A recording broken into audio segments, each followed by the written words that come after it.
Assalamualaikum warahmatullahi wabarakatuh. Bismillahirrahmanirrahim. Alhamdulillahirrabbilalamin. Wabihi nasta'in. Wassalatu wassalamu ala sayyidina Muhammadin wa ala ali baitihi at-tayyibin at-tahirin. Radhiyallahu ta'ala anil muhajirin wal ansar wa man tabi'ahum bi ihsanin ila yaumiddin, amma ba'du. Teman-teman, sahabat semuanya yang dimuliakan Allah Subhanahu wa taala, kita lanjutkan belajar membaca kitab Aqduz Zabarjad An-Nadid Syarah Jauharatut Tauhid. Ini kitab syarah terhadap matan Jauharah, karangan Syekh Hasan bin Ali As-Saqqaf Al-Husaini hafizahullahu taala wa nafa'ana bi'ulumihi amin ya rabbal alamin. Sudah lama ini saya tidak membacakannya. Kita sudah sampai di halaman 47. Jadi di video-video sebelumnya pembahasan tentang dalil tauhid. Karena dalam menetapkan satu masalah tauhid tentunya perlu ada dalilnya. Dalil yang pertama yaitu Kitabullah Al-Quranul Karim, kemudian sunnah Nabi yang sahih, khususnya yang mutawatir. Karena hadis Uhad nanti tidak bisa jadi dalil dalam pokok-pokok tauhid. Adapun dalam cabang-cabangnya boleh. Kemudian ini dalil yang ketiga yaitu ijma'. Kita mau melihat ijma' yang bagaimana yang bisa jadi dalil dalam masalah tauhid. Bismillahirrahmanirrahim. Wal ijma'u wattifaqul ulama'il mujtahidin fi kaffatil firaqil islamiyatil mu'taddi biha. Ijma' yang dimaksud, ijma' yang menjadi dalil terhadap tauhid yaitu kesepakatan ulama-ulama mujtahid dalam seluruh kelompok-kelompok Islam, dalam seluruh mazhab-mazhab Islam yang diperhitungkan. Nah, jadi bukan hanya kesepakatan ahli sunnah wal jamaah saja yang menjadi dalil, bukan. Justru ijma' yang menjadi dalil dalam tauhid yaitu kesepakatan seluruh ulama mujtahid dalam seluruh mazhab Islam, mazhab yang diakui. Ijma' seperti itu nanti yang menjadi dalil. Manakala ada seseorang yang ingkar ijma', dia bisa menyebabkan jadi murtad. Adapun ijma' cuma ijma' ahli sunnah wal jamaah, ketika seseorang nanti ada yang ingkar, tidak mempercayainya, tidak bisa langsung dihukumi orangnya murtad. Karena ijma' satu golongan bukanlah dalil. Ya. Jadi ijma' yang dimaksud yang jadi dalil yaitu ittifaqul ulama, kesepakatan seluruh nggak ada kecuali, seluruh ulama mujtahid dalam seluruh mazhab Islam yang diperhitungkan. Nah, kenapa ijma' bisa menjadi dalil? Liqaulihi ta'ala, karena firman Allah Subhanahu wa taala, wa may yushaqiqir rasula min ba'di ma tabayyana lahul huda wa yattabi' ghayra sabilil mu'minin nuwallihi ma tawalla wa nuslihi jahannam wa sa'at masira. Barang siapa yang menentang ia akan rasul min ba'di ma tabayyana lahul huda, sesudah jelas baginya oleh petunjuk. Ini ma masdariyah kita takwil. Barang siapa yang menantang rasul sesudah jelas petunjuk baginya, wa yattabi' ghayra sabilil mu'minin, dan mengikuti ia bukan jalan orang beriman. Jadi dalam ayat ini umum, mengikuti bukan jalan orang yang beriman. Ya, orang beriman ya dalam semua madhab ada orang yang beriman. Nuwallihi, orang yang menantang Rasul sesudah jelas petunjuk baginya dan dia mengikuti bukan jalan orang yang beriman, nuwallihi, niscaya kami palingkan ia kemana yang ia berpaling. Artinya kalau dia pengen sesat akan Allah sesatkan. Wa nuslihi jahannam, akan kami masukkan dia itu ke dalam jahannam. Wa sa'at masira, dan jahannam itu merupakan tempat kembali yang paling buruk. Ini saya berusaha menerjemahnya nggak pakai mubtada khobar biar hemat waktu. Nah, itu dalil pertama tentang ijma' yaitu ayat Al-Quran tadi, wa may yushaqiqir rasul, An-Nisa ayat 115. Dalil selanjutnya, wa qala Rasulullah sallallahu alaihi wasallam, Nabi bersabda, la yajma'ullahu ummati ala dhalalatin abada, tidak akan pernah mengumpulkan oleh Allah akan umatku di atas kesesatan selama-lama. Artinya ini semacam ada jaminan dari Nabi bahwa Allah tidak akan membuat umat Nabi sepakat terhadap satu kesesatan. Makanya nanti ijma' jadi dalil.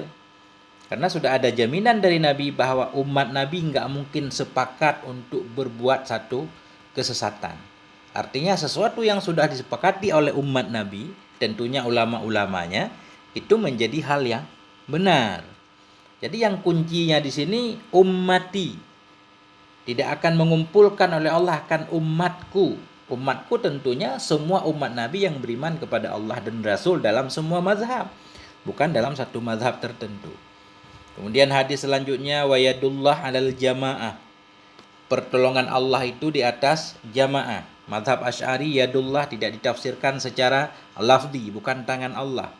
Laisa lillahi yad, Allah tidak punya tangan. Laisa kamitslihi syai' wa huwas samiul basir. Yadullah, bantuan Allah, pertolongan Allah selalu datang terhadap jamaah. Jamaah kebenaran tentunya. Walam yakul la yajma'ullahu ahla sunnah wal jamaah ala dhalalah. Ini tidak mengatakan ianya Nabi tidak akan mengumpulkan oleh Allah akan ahli sunnah wal jamaah atas kesesatan. Wa inna maqala, hanya saja berkata ianya Nabi ummati. Jadi dalam hadis itu ummati bunyinya. Umatku tidak akan bersepakat dalam hadis yang lain. Hadis ini Allah tidak akan membuat umat Nabi sepakat terhadap satu kesesatan. Berarti umat Nabi. Makanya tadi beliau mengartikan ijma' yaitu kesepakatan ulama mujtahid dalam seluruh golongan. Bukan golongan tertentu, golongan ahli sunnah atau golongan lainnya misalkan. Ya. Jadi kita lihat 70 ini. Hadis tentang 70.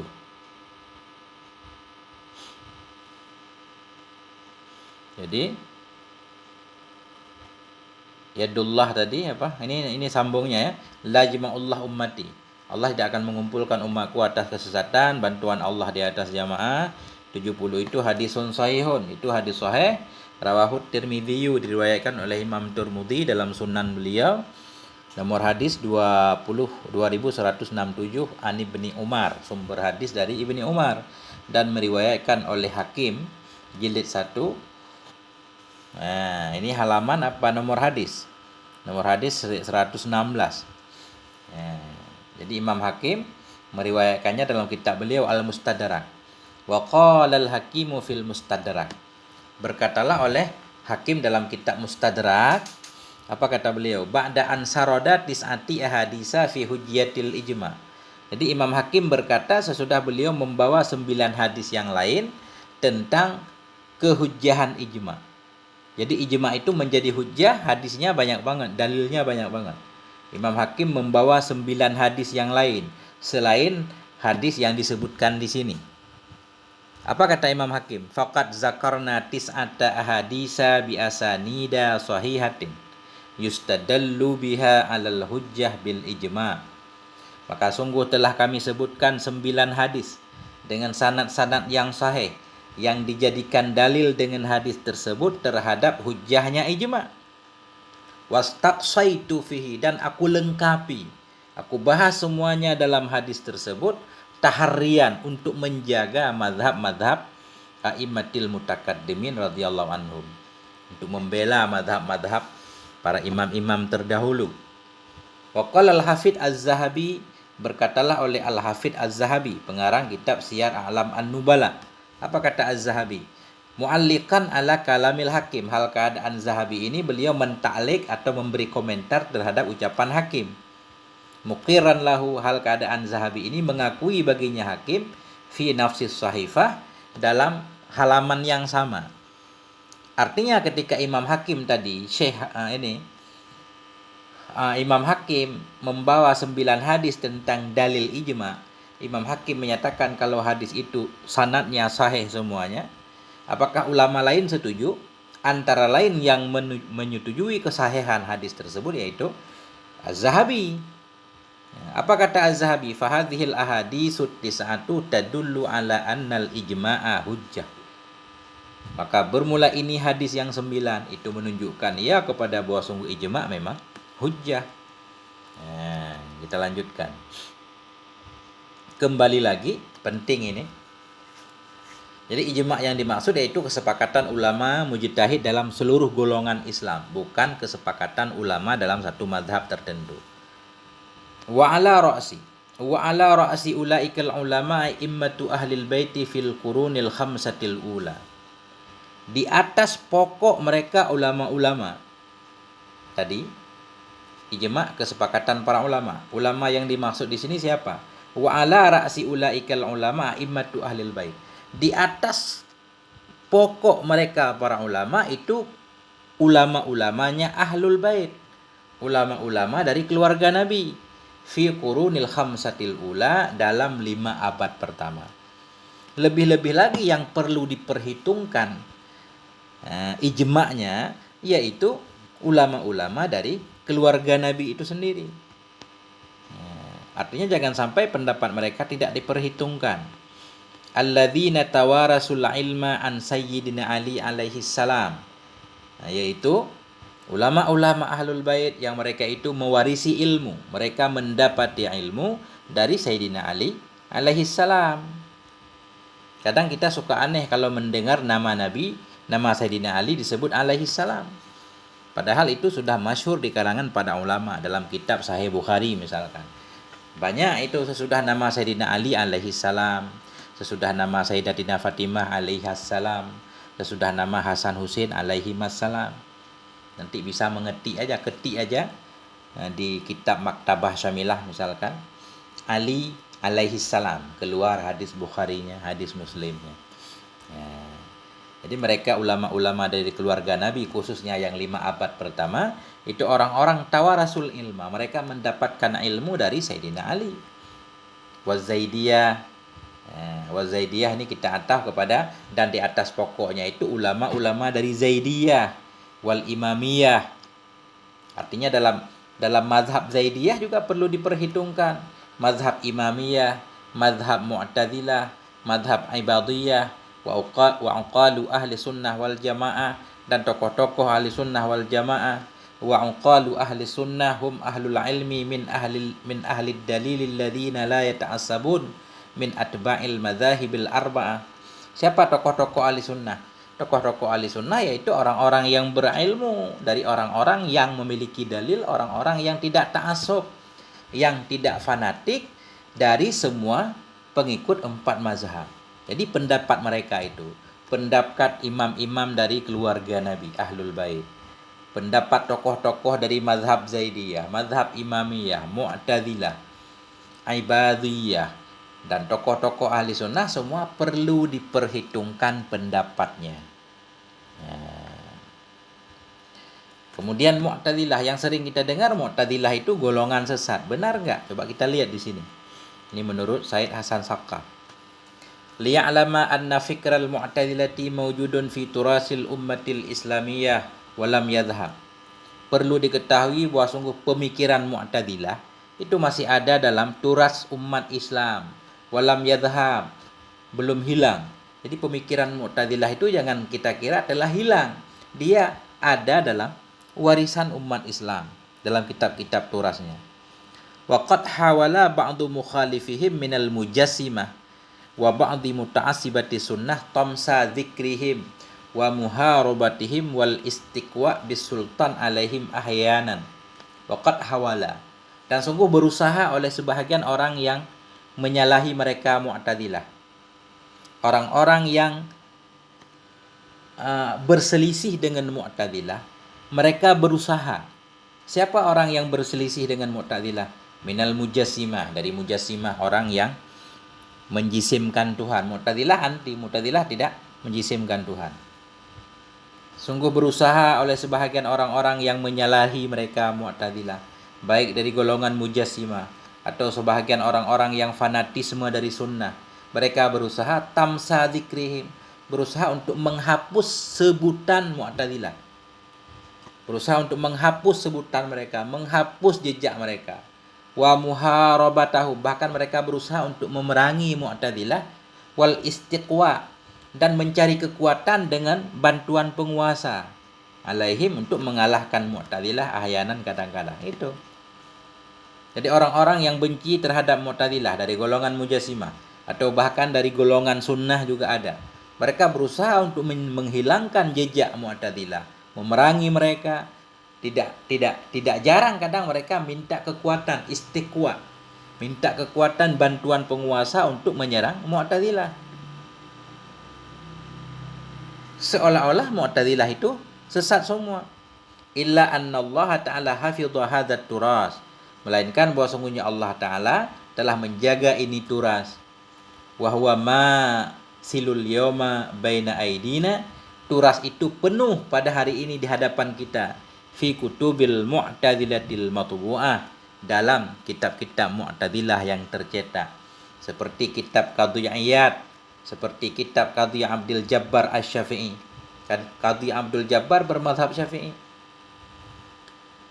Tapi dalam kitab beliau penuh dengan pemikiran Mu'tazilah, kakutubil Mughni seperti kitab Al-Mughni dan seperti kitab Mutasyabihil Quran.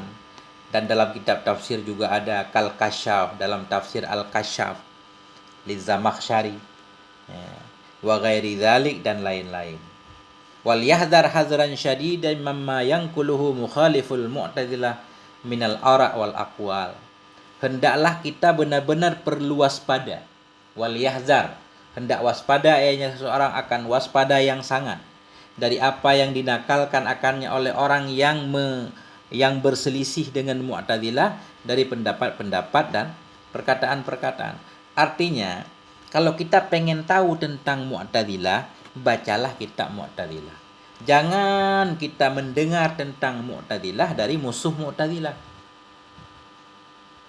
Jangan kita mendengar, pengen tahu tentang Mu'tazilah, jangan kita mendengar dari musuh Mu'tazilah. Maksudnya itu, hendak waspada, ia akan benar-benar waspada dari apa yang dinakalkan oleh orang yang berselisih dengan Mu'tazilah, dari segala pendapat-pendapat. Karena musuh ketika menjelaskan tentang musuhnya pasti tidak jujur. Fakasirum minha nuqila biwasitati khusumihim. Maka kebanyakan darinya perkataan, pendapat tentang Mu'tazilah itu dinakalkan dengan perantaraan musuh mereka. Wa aghlabuhu iftira, dan kebanyakan pendapat itu yaitu kebohongan. Berbohong untuk seolah-olah Mu'tazilah itu sesat semuanya. Nah, ini penting juga yang jarang saya dengar, juga jarang. Bal inna ghaliba immatil asy'ariyah kal Imamil Ghazali wa Syekhi Imamil Haramaini wal mutaakhirin yattafiquna ma'al Mu'tazilah fi qadaya katsirah. Bahkan kebanyakan imam-imam Asy'ari, kebanyakan imam-imam dalam mazhab Asy'ari seperti Imam Ghazali dan gurunya Imam Ghazali yaitu Imam Haramain Syekh Juwaini, wal mutaakhirin dan ulama-ulama yang lain, ulama belakangan, yattafiqun, mereka sepakat bersama Mu'tazilah. Pandangan mereka sama seperti pandangan Mu'tazilah fi qadaya katsirah, dalam masalah yang banyak, bukan dalam satu dua masalah. Ahammuhat tanzihu wat ta'wil, yang paling penting dari masalah yang disepakati dengan Mu'tazilah yaitu tanzih dan ta'wil. Jadi sebagaimana mazhab Asy'ari tanzih, membersihkan Allah dari menyerupai makhluk, Mu'tazilah juga sama. Begitu juga tentang ta'wil. Sebagaimana mazhab Asy'ari mentakwilkan dalil-dalil ayat-ayat yang menunjukkan tentang Allah berjisim, Mu'tazilah juga melakukan hal yang sama. Hatta qala al-Imamul Hafidz Subqi asy-Syafi'i fi tabaqati Syafi'atil Kubra. Hingga Imam Subqi yang sering kita dengar bermazhab Syafi'i, dalam kitab beliau Tabaqah Asy-Syafi'iyah Kubra, beliau berkata, apa kata beliau? Kapan beliau berkata? Asna'a hadisihi anil kasbi wal ikhtiyar. Pada pertengahan pembicaraannya Imam Subqi tentang kasab dan ikhtiyar. Bagaimana kasab, usaha dan ikhtiar yang sebenarnya. Apa kata Syekh Subqi tentang Imam Ghazali? Wali Imamil Haramaini wal Ghazali madhhabun yazidu 'alal madhhabaini jami'an. Sabit bagi Imam Haramain dan Ghazali itu ada satu mazhab yang lebih, hanya mazhab di atas dua mazhab semuanya. Artinya, pendapat Imam Haramain, pendapat Imam Haramain, pendapat Imam Ghazali dalam masalah kasab dan ikhtiar, itu beliau semacam ada mazhab yang lain yang berbeda dengan dua mazhab, yaitu mazhab Asy'ari dan Maturidi. Wa yadanu kullad dunuwi, ini yang penting. Dan dekatlah, wa yadanu kullad dunuwi, dekat ianya Imam Haramain dan Imam Ghazali tadi. Kullad dunuwi, akan benar-benar dekat. Minal i'tidal, dari mazhab Mu'tazilah. Jadi pendapat Imam Haramain, Imam Ghazali dalam masalah kasab ikhtiar benar-benar mendekati pendapat Mu'tazilah. Walaisa huwa. Padahal tidaklah dia Imam Ghazali, tidaklah dianya Imam Haramain itu huwa Mu'tazilah, bukan. Beliau bukan Mu'tazilah, tapi pandangannya sama. Wa yanbaghi tanbihuna aidan ila anna aksara ma yanqalunahu minal khilafi baina ahli sunnah wal mu'tazilah wa fil haqiqati baina ahli sunnah wa a'immati ahlil bait. Dan sepantaslah oleh kita perlu hati-hati juga, perlu sadar, perlu ingat di sini kepada bahwa kebanyakan ma yang mereka nakal akan nyama dari khilaf antara ahli sunnah dan mu'tazilah itu fil hakikat, pada sebenarnya itu khilaf antara ahli sunnah dan ulama-ulama ahlul bait. Hal yang sering kita dengar di luar sana, bahwa terjadi khilaf antara ahli sunnah dan mu'tazilah. Terjadi khilaf antara ahli sunnah dan mu'tazilah. Padahal sebenarnya itu bukan khilaf antara ahli sunnah dan mu'tazilah, tapi khilaf antara ahli sunnah dan keluarga Nabi. Ulama-ulama yang ada dari keluarga Nabi ahlul bait. Tapi kenapa ahlul bait ini diganti dengan kata mu'tazilah? Ini ada usaha orang tertentu supaya orang membenci, melupakan keluarga Nabi. Lakin yadhkuruna badlahum al-mu'tazilah. Tetapi mereka orang yang menakal, mereka menyebut sebagai ganti ahlul bait dengan mu'tazilah, li'alla yu'rafan nas, li'alla ya'rifun nas anna hadza madhhabu a'immatil itratil mutahharah, supaya manusia tidak tahu kalau ini madhab itu madhab keluarga yang suci. Fayatba'unahum, khawatir mereka akan mengikuti madhab ahlul bait. Fahadha nau'un min anwa'id tadlis. Ini masuk dalam jenis penipuan juga. Enggak amanah dalam menakal. Begitu.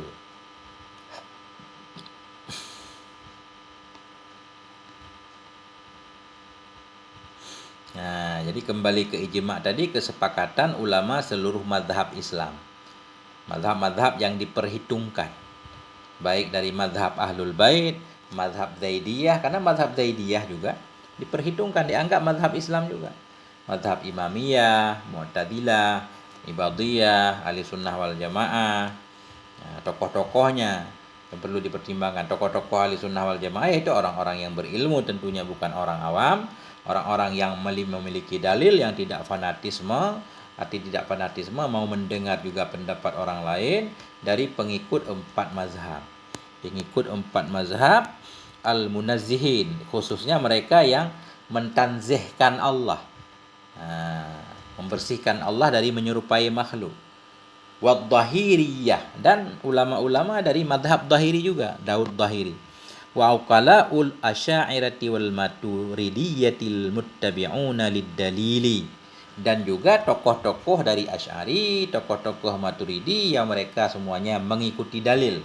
Lal muta'assibun, bukan yang fanatisme, liqauli ba'dil asy'ariyah awil maturidiyah, bukan dari tokoh-tokoh yang fanatik hanya kepada beberapa pendapat sebahagian mazhab Asy'ari atau Maturidi. Jadi tokoh-tokoh seperti itulah yang berilmu, yang ijma' mereka menjadi dalil. Fa kharaja bidzalika may yakfuru bi bid'atihi aw man ittafaqa haula'i ala syujudhihi wa ghalti. Keluar dengan demikian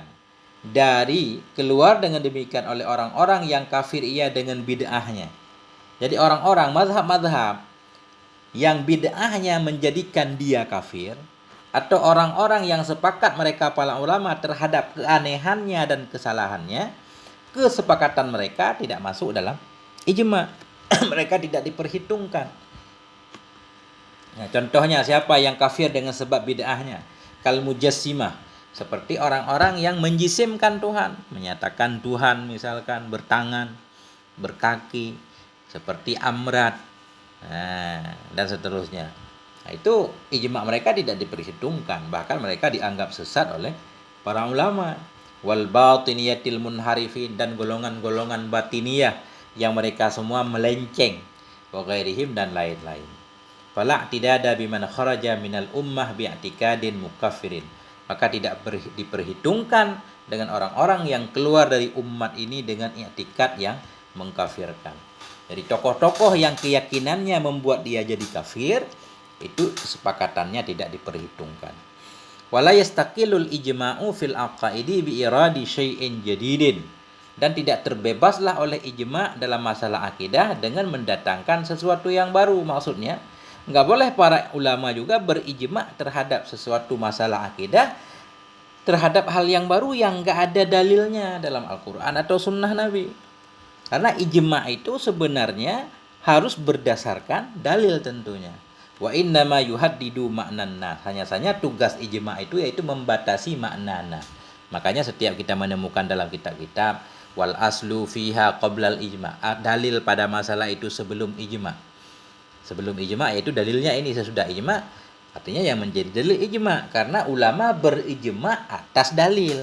Enggak mungkin terjadi ijma' tanpa dalil. Jadi sampai di sini kesimpulannya bahwa dalil tauhid itu ada 4. Yang pertama kitabullah, di mana dalam kitab Allah itu ada ayat muhkam dan ayat mutasyabihah, sudah kita bahas sedikit sebelumnya. Yang kedua tentang hadis Nabi, ada hadis mutawatir, ada hadis uhad nanti yang menjadi dalil tauhid yaitu hadis uhad. Kemudian yang ketiga ijma', ini yang keempat nanti akal. Adapun selain itu tidak boleh jadi dalil dalam masalah tauhid. Fitrah misalkan. Ada orang-orang kita dengar ceramah menyatakan fitrah itu jadi dalil. Apa itu fitrah? Seperti seorang anak, secara fitrahnya dia kalau ditanya Tuhan di mana, di langit. Itu jadi dalil bahwa fitrah, bahwa Tuhan di langit. Enggak, fitrah enggak bisa jadi dalil. Kemudian mimpi, walaupun mimpi para ulama. Atau kasyaf misalkan.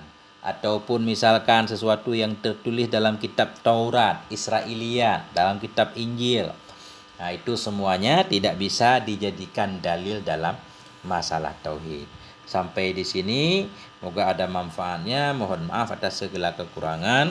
Walhamdulillah wal afwa minkum. Wassalamualaikum warahmatullahi wabarakatuh.